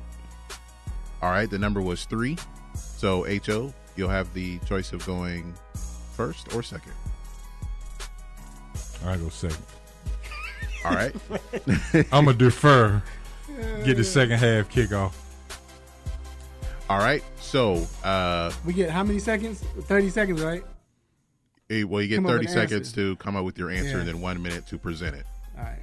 All right. So, Mr. Controversy, your first question is we're going to have some fun with this one. Who do you think is the best tight end in the NFL, not named Gronkowski, Kelsey, or Tyler Eifert? Today? The best tight end in the league today. Oh, that's easy. All right. You ready? You have 1 minute and go. My man, I'm hoping to say his name right, but Kittle's in the 49ers. He's a beast. I'm surprised you didn't even put him on his list. This is not even fair, but I'm going to choose somebody else because, I'm going to just go with Kittles. I don't have that much longer, but Kittles, he's a beast, man. You got to understand, he has speed, great hands, and he has the ability to break it long. You don't have that with tight ends today. Maybe Gronk, but as far as a tight end that you're on your 20-yard line and you can throw a slant or a deep post and he can catch it and take it to the house, he's the best tight end in the game right now, bar none. I mean, he's the 49ers offense. I know they have Breida, but he's what make the 49ers go. And I think right now, like I said, he has the best hands. He makes the tough catches in traffic. I'm going Kittle. All right, HO, same question to you. Are you ready? Yes. And go. Oh, I thought you were going to read the question. Same question to you. But can you reread the question? All right. I feel like you're stalling right now. Yeah, Anyway. I don't know. I forgot the tight end you say don't name. Best Gronk. tight end not named Gronk, Kelsey, or Tyler Eifert. Yeah, you ain't supposed to ask that question again, but go ahead. All right, you ready? Okay, and go. Jesus Christ, that's not what he said in the description. He explained the game. But all right, I'm ready. And I'm finna give you some love, but go ahead, I'm ready. Okay, you can go now. All right.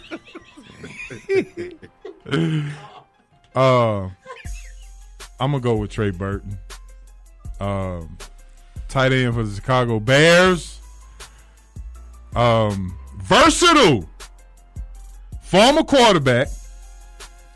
He can be halfback and he's a tight end. Versatile guy. 6 touchdowns for the season.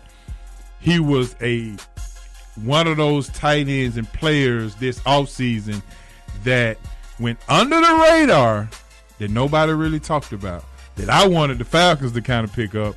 But being in that he's won a Super Bowl ring in Philadelphia, he brings his talents to Chicago, and he showed that he is a safety valve with the Chicago Bears because they have a young quarterback. Trey Burton is one of the best tight ends in the game today. I'm going to say something after the whole battle. So just remember that. I want to say something. Just remind me. All right. Okay. All right. So the second question, HO, we're going to start with you. So you're going to hear the question first. So no excuses. No excuses. Right. Okay. Who is, in the history of this contest, who is the best dunker to never win the slam dunk contest in the NBA?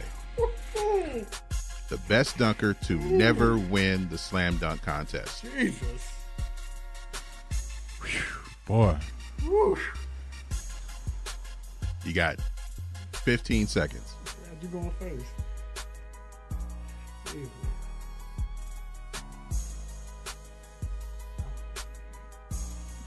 All right. And well, I hope I'm right about this. All right, you ready? I guess. All right, and go. I hope Dominique never won. I know he got robbed with Jordan. You gotta go. You gotta go. No, keep going. I gotta keep going? Yeah. You still have 40 seconds. Go ahead. Listen, Dominique got robbed with Jordan in 88, I think. The Human Highlight film, obviously one of the greatest dunkers we ever seen. Went to Georgia, Atlanta Hawks guy. So obviously I'm going with Dominique. Dominique dunked on everybody in the paint. Period. And I'm still kind of sure that he got robbed by Jordan. And I think it was in Chicago. For sure. So, yeah, Dominique got robbed. So, even if he won one, he should have won two. Is it my turn yet? All right. Is it my turn? All right, yeah, you ready? Yeah. Okay, and... Oh, he won 12. Go. I could honestly just not say anything right now and still win this round. But the fact that you're in Atlanta, you live in Atlanta, and Dominique won twice, and you can't remember that? But anyway, I'm going with Sean Kemp. I still don't understand how Sean Kemp never won a dunk contest. Like, it just seemed like he failed every time. I don't know what it is, but we talking about the Rain Man. You talking about dunking on people. Yes, Dominique was dunking on people back then, but we hadn't seen a big man dunk on people like that. You know what I'm saying? I'm talking windmills, behind the backs. Man, I mean, the one, it was a lister when he pointed at him. Come on, man. Who could take it from coast to coast dribbling? You know, jump off 1 foot, jump off two. A person that Gary Payton became famous because he could throw the ball. He wasn't even look. He just throw the ball up and knew Sean was going to catch it. It wasn't a great pass, but we knew Sean was going to catch it. All right, that's the end of the second round. That was very interesting. Very interesting. All right, so the last one. We have the college football playoff, so of course a college football themed question. Mr. Controversy, you will go first on this one. Who is the best college quarterback since 2000 to never win the Heisman? The best college quarterback since 2000 to never win the Heisman.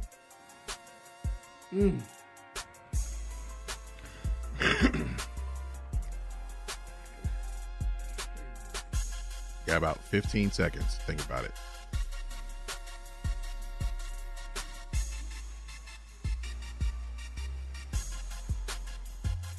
Wait, you said since 2000? Since 2000 to never win the Heisman.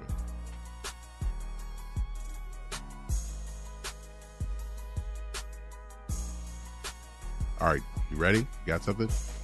Well, you said 2000, right? Yes. See, now you start one too. You want me to go? Yeah, I'm ready. All right, and go. Boy, I'm stumped on this one.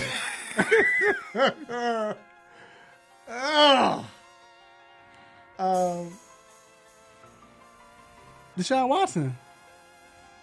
No, he didn't win the Heisman, did he? Did he win? I ain't supposed to say that. No, Deshaun Watson. Yeah, I don't think he won a Heisman. State your case. But anyway, I don't remember. I can't remember, godly. But anyway, Deshaun Watson, if that's him, I'm going to choose him anyway. Golly. I'm going to go with Deshaun Watson, man. What can you say, man? This guy, he could run, pass. He was clutch. He beat Alabama. Should have beaten them twice. I'm just saying. I just think this is the guy that when you want a team, you want to put him on your back. A team on a person's back. At a young age, he could do it. He was smart. I'm going to Deshaun. Did he win a Heisman? He didn't win it, right? That's he what did I not. thought. See, because you messed up with that. Don't try to blame me. All right, H.O., are you ready? Absolutely. All right, and go. Tora Tagovailoa. It's simple. It's real easy. Okay, go ahead. You say since 2000, right? Mm-hmm. He did not win the Heisman. No, he did not. Thank you. Even though he still has a chance. But go ahead. Exactly. Listen. 37 touchdowns, fourth best in the history of the SEC. He is taking this Alabama team 50 points, 48 points per game, averaging. And he came into last year's game to win a national championship.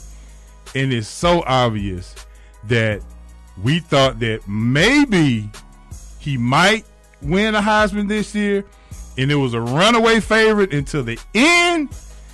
But what a great season he had for Alabama, and some people are still salty that he did not win the Heisman this year. So, roll Tide. Hey, man, you messed me up, bro.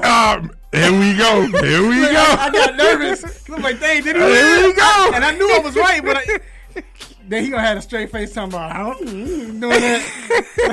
Had me flustered. I ain't looking at you no more when I do this, man. Good round. Good stuff. Hey, make sure y'all vote. Let us know. Barbershop, everywhere. Let us know who won. Y'all vote. What up, Eddie Paul? I see you, man. But everybody vote on Facebook. Hit us up. Yo, that was fun. That was hilarious. He went super fun. He went around because he cheated, man. He was making me feel like I lost. He was looking at me like, how did I cheat? He was like, I don't know. Like, say it again, Chris. That's not he cheating. he was making his face like I was Poker wrong. face. Poker face. But when I got asked the question, he was jumping up and down and all that, right? No, poker face mean you can't tell. Bro, he was making faces like we on video. Yeah. We on video. The tape don't lie. All right, man. But tape don't lie. That was fun though. I'm warming up, y'all. I'm warming up. I'm getting in my skill. But anyway, we're gonna take a quick break, and we will be back. Let us know if you want to battle. Let us know. We will get you on to battle. All right, we'll be back.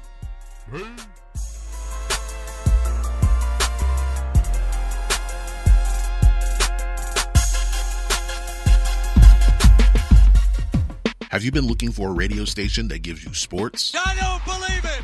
It's a touchdown! Entertainment? Are you not entertained? And other special interest talk shows? Well, isn't that special? All on one app? Yo, that's dope. What app is that? It's the real 1100 AM app for WWE. Grab it for free in your Google Play or Apple App Store today.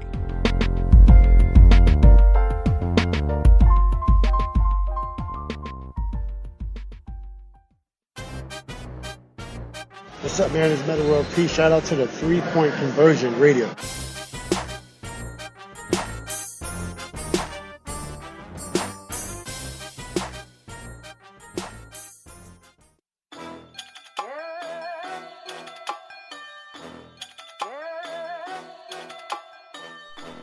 All right, we are back inside the 3-Point Conversion Sports Lounge. Excuse me. All right, so it's time for the weekend picks. And first of all, H.O., we're gonna move through this quickly. Okay. You have a nosy neighbor watch? Well, I mean, playoff time, NFL, trying to see, we talked about it earlier, the Baltimore-Pittsburgh deal, the Colts, Tennessee, and Minnesota, and the Eagles. Obviously, that should be everybody knows the neighbor watch for this weekend. So, I mean, that's simple as it gets. I want to see what I know they're playing against a great defense, but I want to see what Kirk Cousins do, just because he made all of that money. This is the time where you need to play well. Right. If you lose, it can't be on you. And I know you're playing against a great defense, but we paid you this money for this time right now. We wanted you to be in the playoffs, but now we still wanted you to play in the games where this matters and it's crucial. Not like he don't have the weapons. Right. And not my like point, he you don't have the weapons. So I want to see what he does. Upset of the week. I think Carolina go beat New Orleans this weekend. Maybe because Teddy is starting instead of Breeze, but I think more of Ron Rivera needs to win this game. I know they are saying he's safe, but you gonna have to win. And I think Kyle Williams is starting for the Carolina Panthers this week, and this really doesn't mean anything for New Orleans at this particular point. They go get a bye, so I just think Carolina steps up and win this game. I think San Francisco. It might be biased, but actually it's not. I was nervous of playing them last week as a Bears fan because they played well. Yeah, because they played not Mike Shanahan, but it's Mike Shanahan. But Kyle Shanahan. He's starting to get it together. His team is starting to believe, and they're believing in his philosophy, and they're playing well in all facets of the game: defense, running the ball. The quarterback is playing well. So with Gurley being out, I think they stopped the Rams in L.A., and I think they beat the Rams. Counterfeit teams. I'm gonna go back with Minnesota. I just think that their defense is letting them down. I don't know if Kirk Cousins is that guy that can get the job done. It's been a struggle this year for them. You would expect more from Minnesota with having the same team come back from last year, basically, and adding a Kirk Cousins, and you get Dalvin Cook back as the running back. So you would expect a little more from them. They've just been a model of inconsistency the whole season, and I still think that they are. So I think they are counterfeit. I have the Dallas Cowboys. I think they can be good, but I just don't think they're as good as the hype that they were getting. I don't know. I don't know what's going on. I'm starting to believe everybody when they talk about Dak. I still like Dak, but I just don't think I don't know what it is. I don't know what he's lacking. I don't know if it's confidence or he's just going through, I don't know.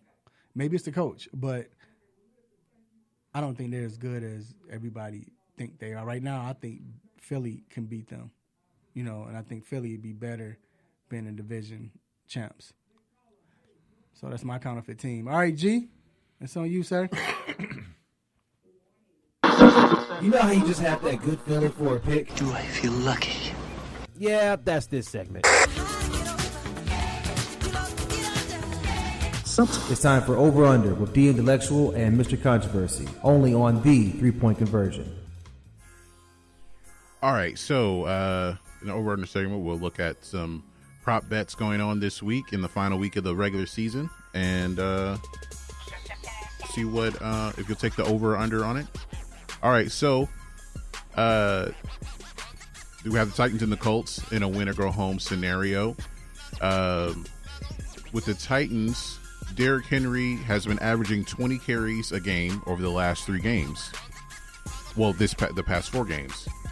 So the over-under for him has been set at 18 carries.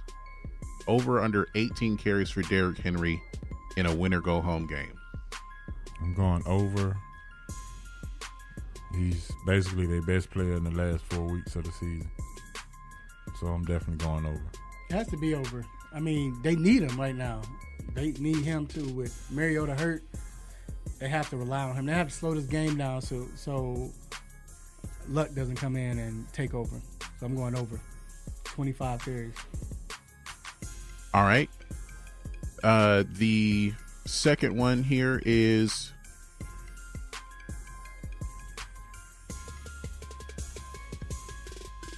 on.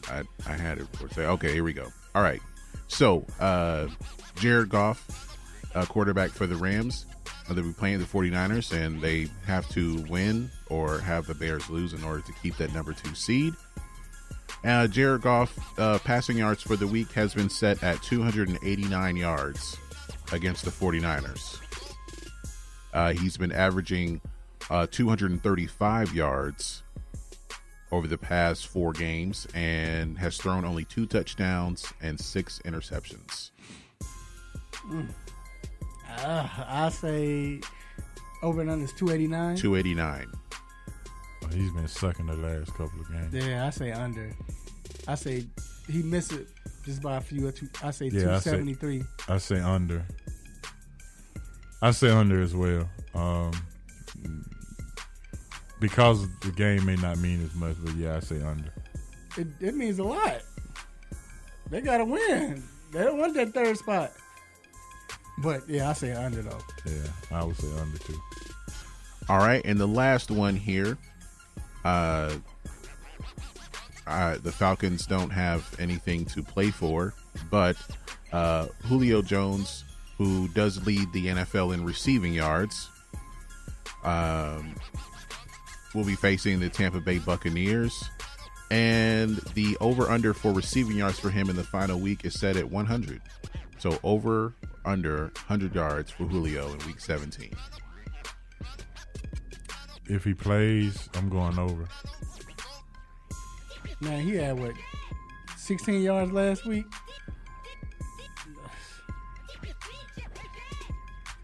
He had 28 yards. Right. I have I say under. I don't even care no more. We ain't playing fantasy, so he cost me the championship. So I'm saying under. Hope we get 8. All right, so yeah, that will do it for the over-under segment. All right, we're going to be back with What's on My Mind segment.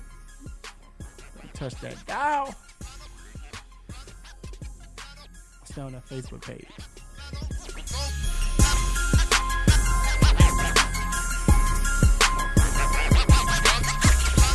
What's good, family? I'm Marlon Sucker Free Jones, a Sucker Free Life LLC, and I'm locked in every Saturday to the best sports show on the planet, the 3-point conversion, with no team or no players off limits. So let's talk sports, the best of the best, the worst of the worst, and everything in between. Can you dig that?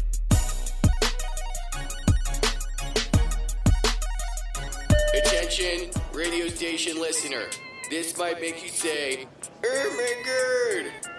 Get this station in 1,500 live stations, plus a custom station you can create all in one. Right now. Download the free app now at iHeartRadio.com. Oh my god. It's time to get in the mind of Mr. Controversy and the Intellectual with What's on My Mind.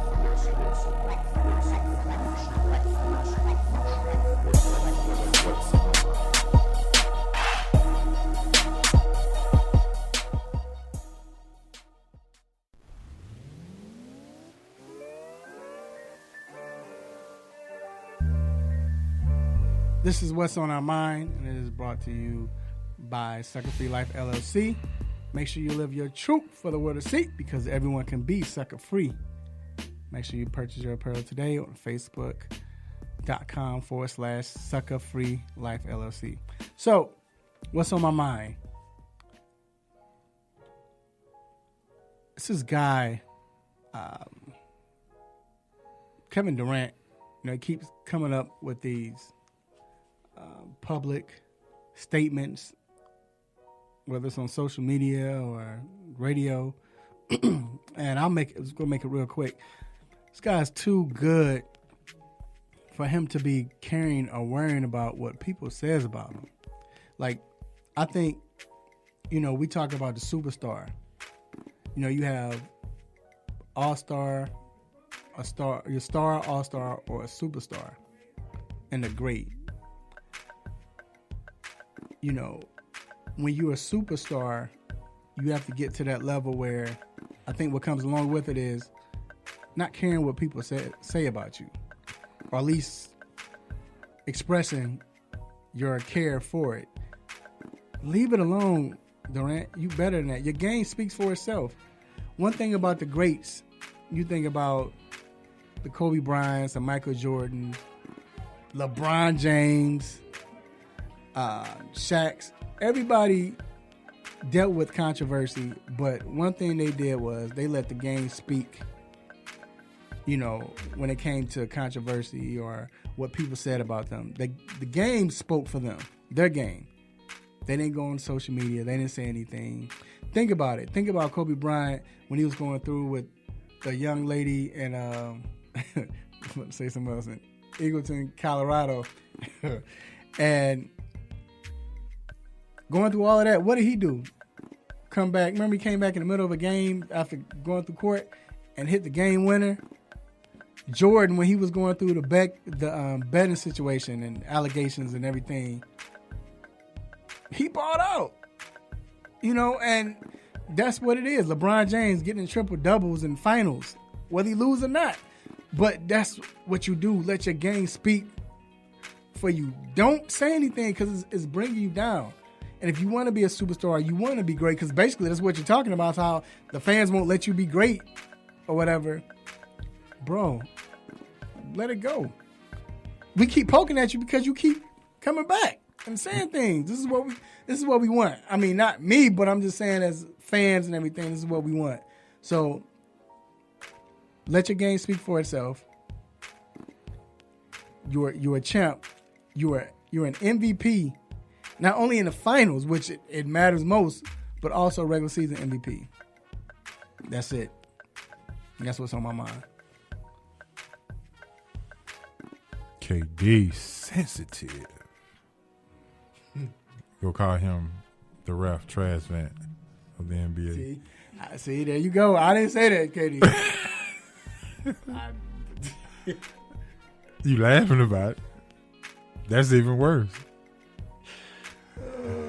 All right, that's a good one though. All right, go ahead. What's on my mind, man, is I think Joel alluded to it, and I think you alluded to it. But I think that sometimes we need to pump the brakes on how much credit and how much we give to people too soon, especially with this Luka Doncic thing. And, you know, he's been a pro since he was 13. What do we expect? I mean, you know, he's been a pro for a long time. 6 years pro. So did you expect him not to be good? But I think also the comparing him to Trey and did the house make a bad decision? I mean, let's just let things play out. Let's just let it play out. I mean, I don't think the Mavericks gonna win a championship no time soon. I mean, let's be real. That's why we play the game, to win championships. We're not playing to say that this player is great. We got enough of that. We've done that. But the comparison with Luka Doncic and Trey Young, and listen, man, Trey is a young kid. I think his stat lines fits right along with the rookie season of Mike Bibby when you look at it. I mean, Mike Bibby did some great things with Sacramento. So, I mean, if we can get that kind of production or whatever the case may be, that's all well and fine. But I think the Luka Doncic thing, we need to kind of pump the brakes on. Let's allow these kids to, well, Luka is probably not a kid, but let's allow this thing to just play out as it should play out. We got who we got as far as Trey Young. Dallas got who they have as far as Luka. And just let it play out to what it does and however it plays out.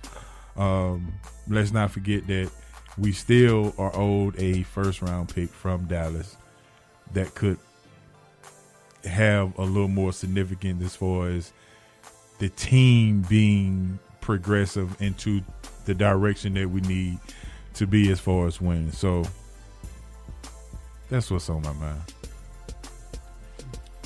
Well said, sir. Well said. I definitely agree. I'm with you 100%, man. So now, if you hear this music, you already know what it means. It is time to let you go. But before we let you go, we have a couple of shout-outs. And make sure you stay tuned because you might be one of them. First, I want to give a great big shout-out to the man above for your blessings. Man, y'all don't know. For your blessings. I appreciate you guys for blessing myself, the company as well, all of us. But just give me this opportunity, this platform to speak my mind, talk mess, junk, make you upset, happy, mad at me, want to give me the stop it button. Appreciate that, God. Man, this is great. Also, thank you, Raphael. Also, I want to give a shout out to our guest, Joel Cortez. And appreciate you, sir, for coming on. And then my crew, Miss Crystal Dayon, G, my man H.O. coming in, filling in once again, even D Intellectual, who's in the background doing his thing. Y'all don't know, but he's still there. Like I said, he's handling his business. And, hey, man, just appreciate all of y'all for listening. So, man, hey, shout out to the 3-point conversion. Shout out to everybody listening. Shout out to the big guy above to allow me to come on down on Saturday mornings and really get into what I really love to do. Shout out to G for holding the ship together. Shout out to Crystal for the updates. Shout out to Joel. Great information as he always brings. And shout out to everybody on Facebook, man, that was listening and tuning in, man. We had fun today, and it's football Saturday, so make sure you tune in 4 o'clock, 8 o'clock, the Final Four of the college football. And if you want to hear more about that, obviously, please check out Sports Roundtable on Wednesday, 7 to 9 o'clock p.m. Eastern Standard Time, only on the Real 1100. All right, and there you have it. Want to thank my family and friends. They always ask me, you know, am I ever going to be on that show? Then I'd say, I don't know. We'll see. Hopefully, one day, maybe. But I just going to say that to your family, man. Anyway, I want to thank my family and friends, my wife, beautiful wife, children, cousins, aunties, uncles, grandparents, brothers, sisters, nephew, nieces, play cousins. Make sure you love family. Let family know you love them. Have a great weekend. Watch a lot of sports. Eat well. Eat good. And continue to live life. Until then, same time, same show, same crazy host. Next week, will you miss me? I'm out. Peace. Holla. You just got done listening to the 3-Point Conversion Sports Lounge. Be sure to follow us on our Instagram, Twitter, and Facebook accounts at the 3-Point Conversion. And also make sure you check out our website, the3pointconversion.com.